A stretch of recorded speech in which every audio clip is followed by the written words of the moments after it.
Showtime. The Billions Stock Watch is a weekly accounting of the action on the Showtime drama. Decisions will be made based on speculation and occasional misinformation and mysterious whims that are never fully explained to the general public. Kind of like the real stock market. Stock up, pizza. We have much to get to this week, including a plot to take down the Attorney General, but first, a word about pizza. Pizza is the greatest. There's not another food out there with a degree of difficulty that low that turns out results that good. It's really just dough, sauce, and cheese. That's it. Yes, there is such a thing as great pizza, and we should acknowledge and appreciate that at every opportunity. Shout out to Peeps Pizza in New Haven, Connecticut, but it's more that, like, even bad pizza is still pretty okay.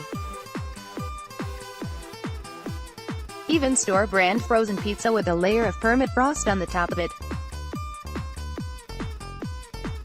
Foodie types might turn your noses up at that, but come home drunk and fire that sucker up at 3:15 a.m. some weekend.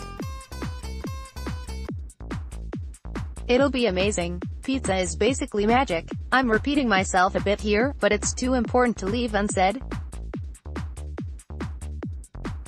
We bring this up now because of the scene in Axe's kitchen, at his son's birthday party. Not only did a fresh-baked pizza clear up the bad blood between Axe and Bruno over their failed business venture, it even convinced Axe to be a better man. Kind of. It convinced him to not accept money from the sleazy oyster-slurping investor played by David Krumholtz. He is still very much taking money from the terrifying Russian oligarch played by John Malkovich. I'm not sure there's enough pizza in the entirety of the 5 boroughs to turn Axe into Robin Hood or anything. But still, baby steps. Stock down. Attorney General Jeff Goat. Showtime Billions has been setting Jock up for a fall from the very beginning of the season, and it appears that bill is coming due. You don't get to put your foot on Axe or Chuck's throat for 3/4 of a season and expect to come out unscathed. Not how Billions works. So now we've got Chuck holding secret meetings in parking garages and the living rooms of media tycoons, all with the goal of proving some sort of malfeasance related to underground cable wires and millionaire televangelists and phony baloney money managers who fold in half like a big floppy piece of cheese pizza 90 seconds after you intercept them as they attempt to flee to Caracas.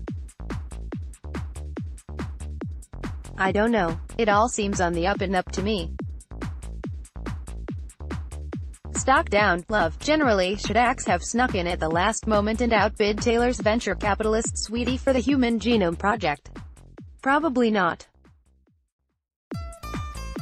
It was very uncool, and, to the extent he cares about Taylor as a person, at all, it was a violation of trust. Taylor has been kicked around a bunch lately, from having to fire the quants to all of this. It would not surprise me to see a split at some point. Taylor already has the secret quiet warehouse thing happening. You can only push a person so far. On the other hand, I mean, Taylor should probably know better than to tempt Axe with a potentially profitable investment like that. Yeah, he's mentoring Taylor, and yeah, their relationship is now something slightly more personal than work colleagues, but we've all seen how Axe moves, especially when he's desperate. Having a tiger as a pet is pretty cool until the tiger gets hungry, you know. Stock up. Pep talks from Wendy. Showtime. How much better at your job do you think you would be if you had Wendy Rhodes in your life to give you a life-altering pep talk in moments of self-doubt? So much better, right? That's all I could think about while she was juicing up Ben Kim this week. And I do mean juice, in that what she did was basically the equivalent of self-esteem steroids. I would get so amped up that this column goes unpublished because I typed it out with enough physical force to destroy my keyboard. Which wouldn't make me better at my job at all, now that I think about it. I'll never get anything published. And I'll go broke trying to buy a new computer every week. Ought to consider, really. Also, I just finally put this together when Wendy hugged Taylor at the end. Axe is the dad, Wendy is the mom, Taylor is their brilliant child, and Wags is the wild uncle. You won't be able to unsee this now. I'm sorry and you're welcome.